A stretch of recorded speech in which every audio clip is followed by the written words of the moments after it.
শুভ সন্ধ্যা। আপনারা চলে এসেছেন গল্পকথা শ্রেয়ার সাথে ইউটিউব চ্যানেলে। আপনারা শুনছেন ভালোবাসার গোলকধাঁধা।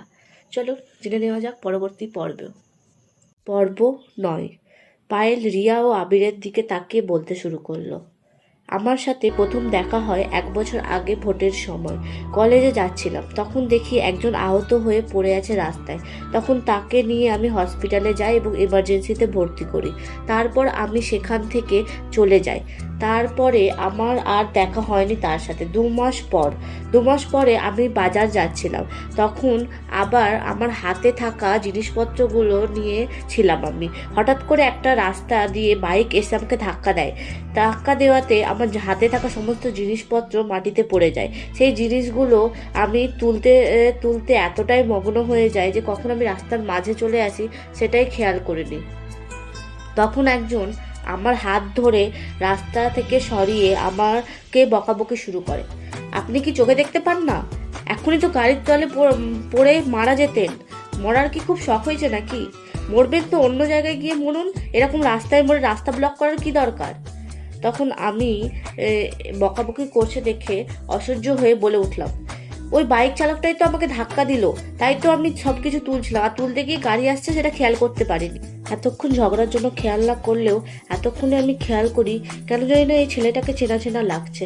তারপর আমি চিনতে পারি, দিয়ে বলি, আপনি আপনি সেই ছেলেটা না যে 2 মাস আগে রাস্তায় ভোটের সময় আহত হয়ে পড়েছিলেন? সেটা একটু অবাক হয়ে আমার দিকে তাকায় দিয়ে বলে, হ্যাঁ, কিন্তু আপনি কি করে জানলেন? তখন আমি বলি, আরে আমি তো আপনাকে হসপিটালে নিয়ে গেছিলাম। তখন ছেলেটা বলে, কি আপনিই সেই মেয়ে? আমি আপনাকে অনেক খুঁজেছি।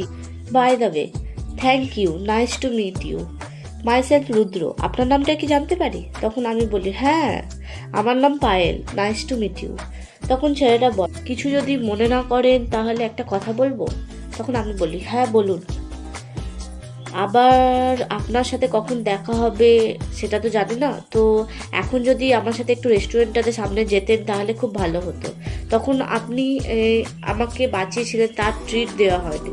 তখন আমি বলি, হ্যাঁ মানে আমার তো হাতে সেরকম সময় নেই। তখন রুদ্র বলে ওঠে, বেশিক্ষণ নেব না, আপনি একটু চলেন এখানেই, মানে বেশি সময় নেব না, আপনি চলেন, বসবো, একটু কথা বলবো, চলে যাবো। আপনাকে একটু একটা ট্রিট দেবো, তাই জন্য আপনি আমাকে বাঁচিয়েছেন, আপনি আমার লাইফ সেভার। আমিও আর কিছু বলি না, তার সাথে রেস্টুরেন্টে যাই। রেস্টুরেন্ট থেকে আসার সময় আমাকে ড্রপ করে দিতে চাইছি, কিন্তু আমি বলি কোনো দরকার নেই, আমার কাছেই বাড়ি, আমি চলে যেতে পারবো। তার কিছুদিন পরে আমাদের কলেজে নবীনবরণ অনুষ্ঠান ছিল। তখন আমি শাড়ি পরে গিয়েছিলাম, কারণ আমাদেরকে বরণ করার জন্য শাড়ি পরে বরণ করবে, তাই শাড়ি পরে যেতে বলেছে। আপনি বরণ হয়ে যাওয়ার পরে ওয়াশরুমের জন্য সিঁড়ি দিয়ে উপরে যাচ্ছিলাম, তখন একজনের সাথে ধাক্কা খাই। আমি তো ভাবলাম আমি পড়েই যাব, কিন্তু সেই ব্যক্তি আমাকে ধরে ফেলে। আমি তার গলা জড়িয়ে ধরি নিজেকে বাঁচানোর জন্য। তারপর চোখ খুলে দেখি আমার সামনে সেই ব্যক্তি আর কেউ না, রুদ্র।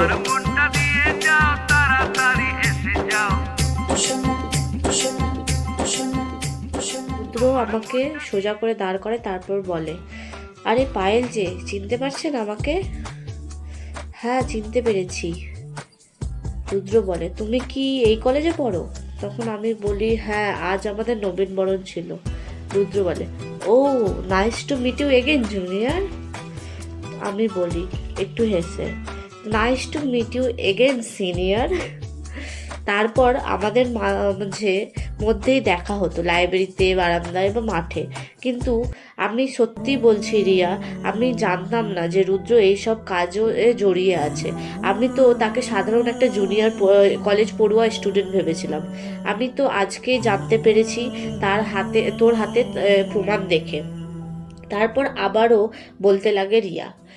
পর্বটি সম্পূর্ণ শোনার জন্য অসংখ্য ধন্যবাদ। যদি আপনাদের এই পর্বটি ভালো লেগে থাকে তাহলে লাইক করবেন, শেয়ার করবেন, কমেন্ট করবেন এবং সাবস্ক্রাইব করতে ভুলবেন না।